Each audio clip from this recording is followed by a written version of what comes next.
infused.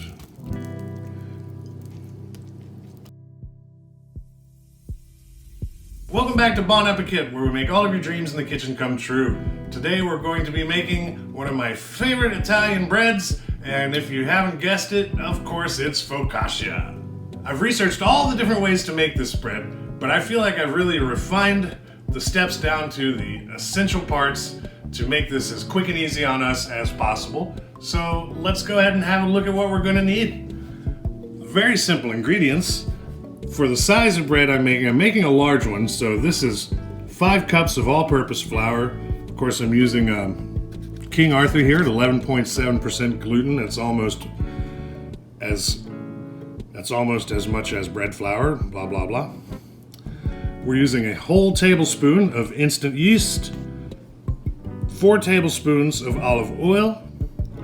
I have a secret ingredient right here. I bet you can't guess what it is. And of course this requires water. I have 2 1/3 cups of water, just hot water from my tap, which is warm enough to activate the yeast, but not hot enough to kill it. So that's very key. And of course we're gonna need some toppings. For our toppings, I'm going with some grape tomatoes, Kalamata olives, some green olives. In the middle of all this happening, I will also be showing you how to make a garlic confit to help top this focaccia. Hey Carrie, what did the one piece of bread say to the other? I don't know. I loaf you. Aww. Step 1 is going to be to sift this flour out. So, got my sifter.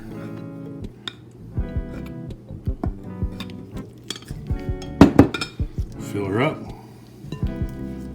and give it the wiggle.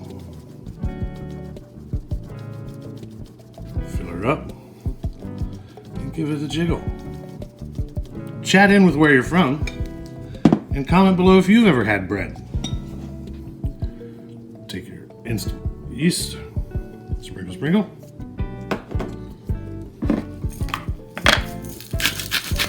We're looking for about 1/8 of a teaspoon of salt. There it is. Whisk all of your dry ingredients together. Whisk. You notice I do as I say, not as I do. We're not going to make a sponge for this recipe. I've seen a lot of people that just skip that entirely. If you know your yeast is good, feel free to just add it straight to your dry flour. I just opened mine today, so if it was bad, that would be very concerning for me. Now we're going to hit it with our secret ingredient, which is just going to be about a teaspoon of honey. What this is going to do is give the yeast a little bit of extra sugar to eat to hopefully produce larger pockets of air inside of our dough. This is also where we will add 4 tablespoons of olive oil and all of our 2 1/3 cups of warm water. I'm going to take this beautiful wooden spoon that our friend Dina gave us. Just mix this into a shaggy dough.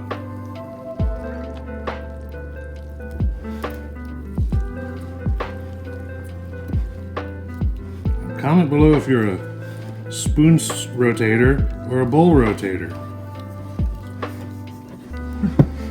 I'm a hybrid of both. Now this dough is notorious for being high hydration, which means it's going to be very sticky from the beginning to the end of this process. We've got that nice, sticky, shaggy dough. Pour that out into our silicone mat. And find out together if that's a genius idea or a dumbass idea. Beep. Dumb butt. What do you call it? The traditional method this step takes about 2 hours, but I am going to curtail that and just knead this here for the next 10 minutes. So we're folding, we're kneading, we're working that gluten until this is going to become a shiny, silky dough. The hot tip for this section is to keep your fingers wet. So have a container of warm water where you just keep dipping them in and keep pulling and stretching this dough. You can see we're building our gluten chains. And it's becoming a nice... It's starting to stick to itself more than it's sticking to me. And we're getting that nice, smooth consistency that we seek. It's kind of annoying, but it's kind of fun, and it's kind of science, and it's kind of comedy all at the same time. I'm just stretching out about half of it and folding it over, and then I'll stretch that half and fold it over. So I'm going to drizzle a little bit of olive oil into a large bowl. Take Cousin It. Take Cousin It, the blob over here. Oh my gosh. Boy, you really want to keep everything wet before you touch this dough. So I'm going to wet my bench scraper, wet both of my hands, and pray for me at home. All right, now get that into the bottom of our old bowl. Once you've got your blob contained,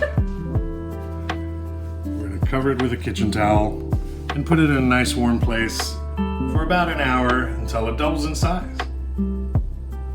Hey Carrie, why did the loaf of bread get a promotion at work? No. Because it rose to the occasion. Here's what you're going to do with that hour while your bread proofs. You're going to take as much garlic as you want, and this is how much I want.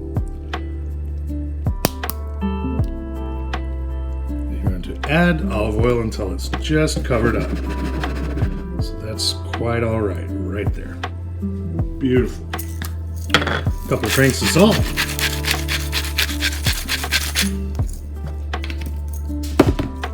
A couple of cranks of pepper.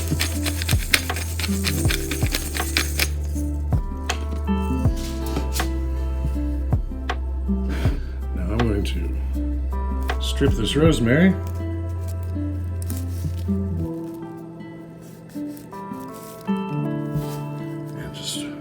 Add that on top. No problem, right? Get that as airtight as possible. And put this in a 350-degree oven for a solid hour. So that's what you're going to do while your bread proofs. Our dough has been proofing for an hour. Should have about doubled in size. Oh, let's see. I'm glad I thought to put that oiled paper down. Huge. Is that hilarious? All right, now we're going to add another, say, 2 tablespoons of olive oil to this tray. Pan. This casserole dish. That's good. Spread that out a little bit because you're also going to need that oil on your fingers. Transfer this dough. Oh, look at that. Yeah. The blob. It's soft and spongy.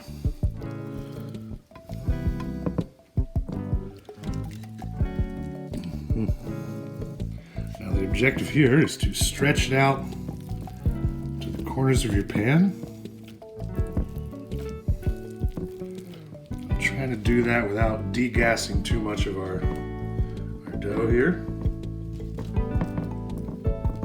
Okay, yeah, that's just going to lay out just fine. Plenty of oil on top here, obviously. I'm going to paper that again. Towel that again. Put that back in a warm place till it doubles in size again. Should take about an hour. You ready for the hard part? Yeah. Let's unveil this proofer. Oh boy. We've been proofing. Reveal our garlic confit. Oh wow, look at those. These just soft, squishable cloves. Oh yeah.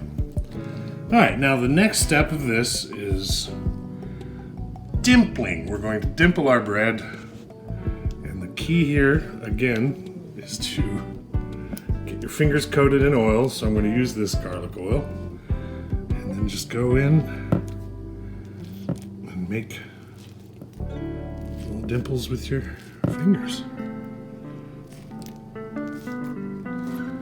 Like that. Now we're not pounding the dough down, this is just adding the structure between the bubbles that we're looking for. I think a couple there, maybe one there. What do you think? It's like a nice mattress. Would you sleep there? Sure. Comment below if you would sleep on this focaccia dough. I'm going to take some of these roasted garlics and add them every so often. Just maybe like you're painting a happy little garden with happy little cloves of garlic. But this is where you can get creative with it and really make this bread your own. Some people do red onions and basil. Some people do tomato sauce and cheese. I'm going to do the same with these green olives. Just get them kind of wherever they want to go. Happy little olives. Just a happy little smattering of green olives.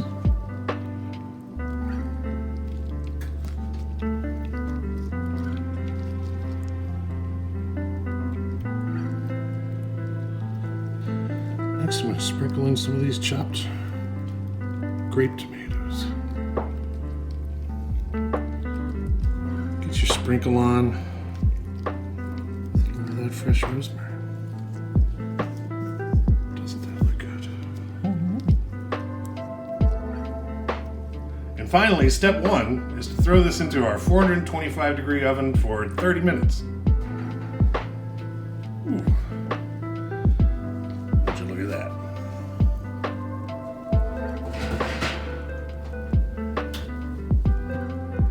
It's beautiful. Look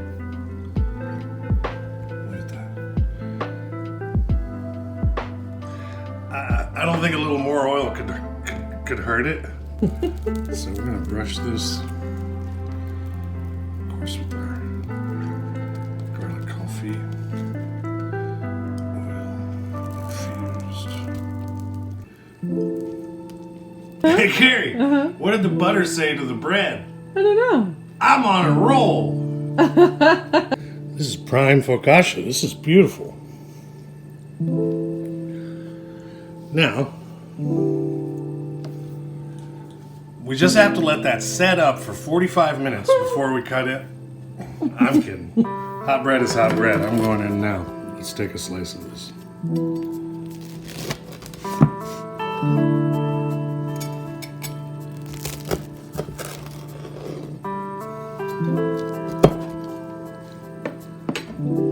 All right.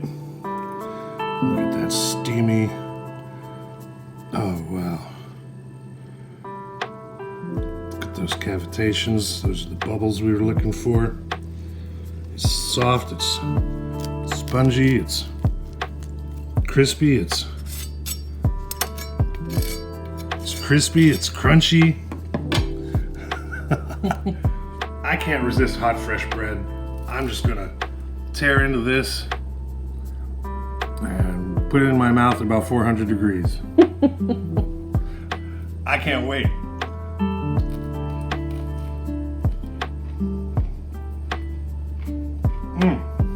It's chewy and crispy and soft and fluffy on the inside. This is an amazing focaccia. Try this on the bread lover in your house. Comment below if you've ever seen an olive.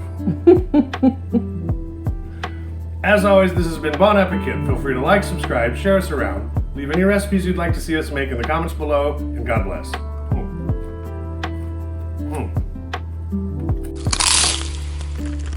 And if you ever need a loaf of bread, holla at your boy. Holla. 4 ingredients, 12, 14 14 ingredient. One ingredient. Hey, Carrie. What did the bread say to the butter? Hey, Carrie. What did the bread say to the butter? I don't know. I'm a roll. Hey, Carrie. Oh, hi. I didn't see you there. Sorry. So we're back. Oh, yeah, this is a fun one. What does it feel like? Like putty? That stuff you make in school out of borax. Do you remember that? When you're making slime in science class? Or is that... Only Gen X would remember playing with borax slime in science class. I think that was to teach us the difference between a suspension and a colloid, but I can't be sure.